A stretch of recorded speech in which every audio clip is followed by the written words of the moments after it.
பாதுகாப்புத்துறை அமைச்சர் ராஜ்நாத் சிங் பேசி வருகிறார். அந்த காட்சிகளை பார்ப்போம். क्वालिटी असेसमेंट को फास्ट ट्रैक करना न सिर्फ रेलेवेंट है बल्कि मैं समझता हूं यह समय की मांग है।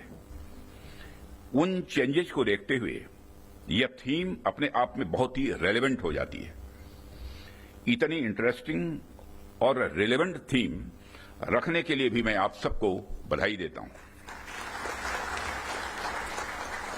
साथियों, अक्सर मुझे आर्म्ड फोर्सेस के अलग अलग कार्यक्रमों में प्रायः जाने का अवसर मिलता है। रिसर्च एंड डेवलपमेंट ऑर्गेनाइजेशंस के इवेंट्स में जाने का भी अवसर मिलता रहता है। प्राइवेट सेक्टर द्वारा आयोजित कार्यक्रमों में भी मैं प्रायः जाता ही रहता हूं। परंतु आज का यह जो मंच है यह अपने आप में बड़ा अलग है और एक विशिष्ट मंच है। मैं ये देख रहा हूं நேற்றைய தினம் நமது ஆயுத படையினர் காட்டிய வீரத்தையும் பறைசாற்றிய துணிச்சலையும் நான் மனதார வாழ்த்துகிறேன், பாராட்டுகிறேன். பாகிஸ்தான் மற்றும் பாகிஸ்தான் ஆக்கிரமிப்பு காஷ்மீர் பகுதியில் இருந்த பயங்கரவாத முகாம்கள் அழிக்கப்பட்டிருப்பது நம் அனைவருக்கும் பெருமையான ஒரு விஷயம். क्वालिटी कॉन्क्लेव की महत्ता और आवश्यकता पर तो मैं आगे चर्चा करूंगा ही, परंतु पहले मैं आपको कुछ ऐसे बिंदुओं से, कुछ ऐसे पॉइंट से अवगत कराना चाहूंगा जो हमारी सरकार की प्रायोरिटी से जुड़े हुए हैं। 2014 में माननीय प्रधानमंत्री जी के नेतृत्व में हमारी सरकार आने के बाद प्रधानमंत्री जी ने हमें एक अत्यंत महत्वपूर्ण நடவடிக்கையின் மூலம் நமது இந்திய ஆயுதப்படையினர் காட்டிய துல்லியம் என்பது கற்பனையிலும் நினைத்து பார்க்க முடியாதது. एम्पावरमेंट पर विशेष बल दिया। இந்த தாக்குதலில் 9 பயங்கரவாத முகாம்கள் அழிக்கப்பட்டிருப்பதோடு பெருமளவிலான பயங்கரவாதிகள் கொல்லப்பட்டிருக்கின்றனர். डिफेंस सॉवरेनिटी का அப்பாவி மக்களுக்கு எந்த விதமான தீங்கும் இழைக்காமல் இந்த நடவடிக்கை என்பது மேற்கொள்ளப்பட்டிருக்கிறது. नहीं होता तब तक उसकी आजादी पूरी तरह से नहीं मानी जाती। நமது தொழில்முறை அடிப்படையில் பயிற்சி அளிக்கப்பட்ட ராணுவத்தினர் மற்றும் அவர்களின் திறமையின் காரணமாகவே மிக குறைந்த அளவிலான கொலேட்ரல் டேமேஜ் அடிப்படையில் இந்த நடவடிக்கை என்பது திறம்பட செய்து முடிக்கப்பட்டுள்ளது.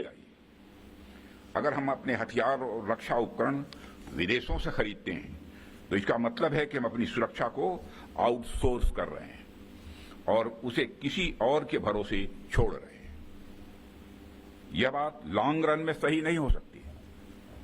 हमारी सरकार ने इस विषय पर गंभीरता से सोचा और आत्मनिर्भरता हासिल करने का निर्णायक कदम भी उठाया। 2014 பிரதமர் மோடி தலைமையிலான அரசு ஆட்சிக்கு வந்த பிறகு சில முக்கியமான கொள்கைகளுக்கு அவர் அனுமதி அளித்தார். सिस्टम रहा है और इन फैक्ट्रीज ने एक समय पर அந்த கொள்கையில் மிக முக்கியமானது பாதுகாப்பு உற்பத்தி துறைக்கு அதிகாரம் அளிப்பதுதான். बहुत ही अहम भूमिका निभाई भी है। பாதுகாப்பு இறையாண்மை என்பதுதான் இந்த கொள்கையினுடைய இந்த பார்முலாவுடைய மிக முக்கியமான கொள்கையாக இருந்தது. அதன்படி நமது பாதுகாப்பு துறைக்கு தேவையான பல்வேறு ஆயுதங்கள் என்பது வெளிநாட்டை சார்ந்திருக்காமல் அவுட் சோர்சிங் செய்யாமல் இந்தியாவிலேயே தயாரிப்பதற்கு முடிவு செய்யப்பட்டது. जिनमें से कुछ महत्वपूर्ण कदमों का उल्लेख मैं यहां करना चाहूंगा। ऑर्डिनेंस फैक्ट्रीज का कॉर्पोरेटाइजेशन उनमें से एक अत्यंत महत्वपूर्ण कदम रहा है, जिसे हमने इंश्योर किया ताकि कम समय में ही डिफेंस प्रोडक्शन में व्यापक सुधार हो सके। यहां मैं जरूर बताना चाहूंगा कि பாதுகாப்பு துறைக்கு தேவையான ஆயுதங்கள் மற்றும் தளவாடங்கள் குறித்த காலகட்டத்தில் குறித்த நேரத்தில் உற்பத்தி செய்வதை நாம் உறுதி செய்திருக்கிறோம். इसमें अनेक जटिल प्रश्न थे और चैलेंजेस भी थे, परंतु हमने इसे इसलिए लागू किया क्योंकि यह एक अर्जेंट रिफॉर्म था। अब प्रश्न उठता है कि यह अर्जेंट क्यों था? इसका एक बड़ा कारण था क्वालिटी। பாதுகாப்பு உற்பத்தியில் தரம் மற்றும் அதனுடைய அளவு ஆகிய இரண்டுக்கும் நமது அரசு சரிசமமான அளவில் முக்கியத்துவம் கொடுத்திருக்கிறது. குவாலிட்டி அண்ட் குவான்டிட்டி இரண்டுக்கும் சமமான முக்கியத்துவத்தை அரசு கொடுத்திருக்கிறது. फैक्ट्रीज का कॉर्पोरेटाइजेशन किया। இந்த திசையை நோக்கி பல புரட்சிகரமான நடவடிக்கைகளும் கூட தொடர்ந்து எடுக்கப்பட்டிருக்கிறது, எடுக்கப்பட்டும் வருகிறது.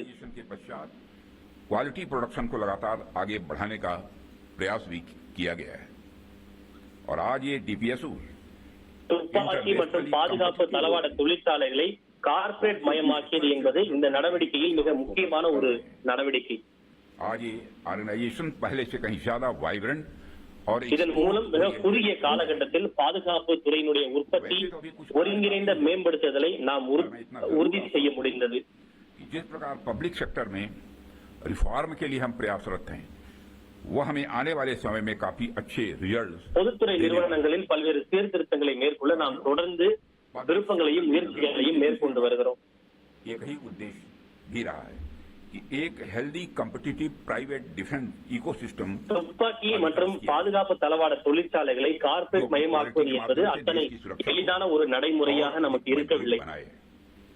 जैसा कि हम सभी जानते हैं அதில் பல்வேறு சிக்கலான கேள்விகளும் சவால்களும் அடங்கியிருக்கிறது. अच्छी खासी इमेज होती है. ஆனால் அவசர சீர்திருத்தம் காரணமாக அதனை நாம் நடைமுறைப்படுத்தி காட்டியிருக்கிறோம்.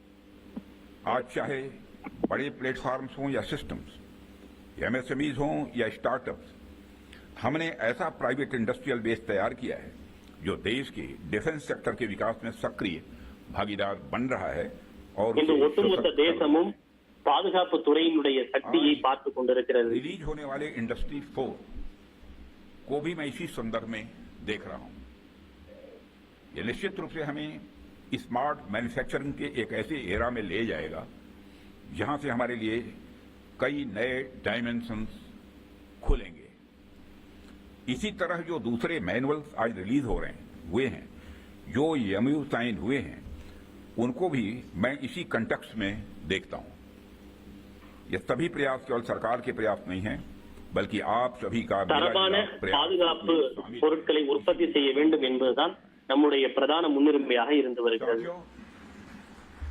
जैसा कि आप सभी जानते हैं, आज की दुनिया में सिर्फ प्रोडक्ट नहीं बल्कि एक मजबूत ब्रांड वैल्यू भी जरूरी है. जब मार्केट में असिमेट्रिक इंफॉर्मेशन இன்று உலகத்தை பொறுத்தவரை உற்பத்தியை விட மிக வலுவான பிராண்ட் வேல்யூ என்பது மிக முக்கியத்துவம் வாய்ந்ததாக இருக்கிறது. எந்த ஒரு பொருளை உற்பத்தி செய்தாலும் அந்த உற்பத்தி பொருளுக்கு பிராண்ட் வேல்யூ என்பது மிக முக்கியம். भरोसा देता है और यही कारण है कि हमें इंडियन डिफेंस इंडस्ट्री को एक स्ट्रांग और ट्रस्टेड ब्रांड बनाना ही होगा. இதன் காரணமாகவே நமது இந்திய பாதுகாப்பு உற்பத்தி துறைக்கு நம்பகத்தன்மை வாய்ந்த ஒரு பிராண்டை நாம் உருவாக்கி வருகிறோம். वर्ल्ड लीडिंग और state of the art brand India का निर्माण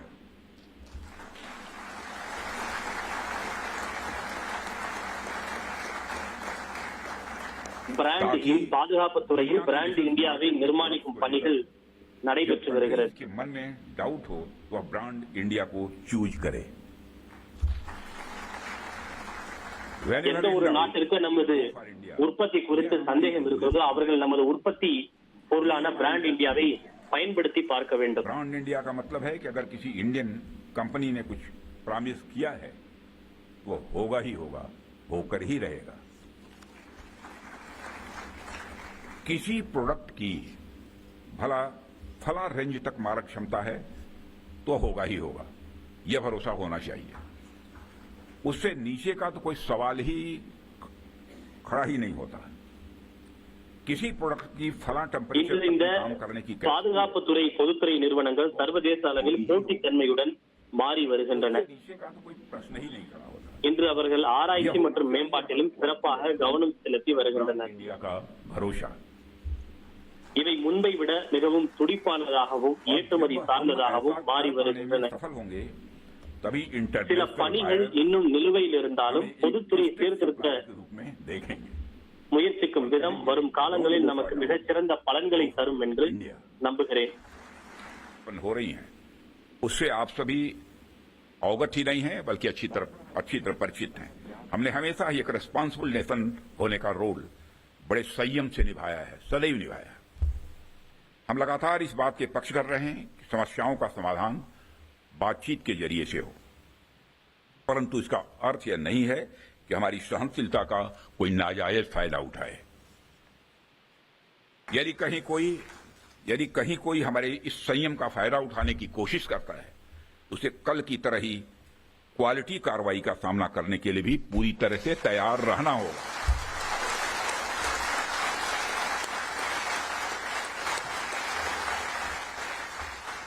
कल की तरह ही क्वालिटी कार्रवाई का सामना करने के लिए उसे तैयार रहना होगा. भारत की संप्रभुता की सुरक्षा में பாகிஸ்தான் பயங்கரவாதத்திற்கு எதிராக நேற்று இந்தியாவின் ஆபரேஷன் சிந்தூர் என்ற திட்டத்தின் தொடர்பாக டிஃபென்ஸ் மினிஸ்டர் பாதுகாப்புத்துறை அமைச்சர் தற்போது செய்தியாளர்களுக்கு விளக்கினார். அந்த நேரடி காட்சிகளை நாம் பார்த்தோம் நேயர்களே.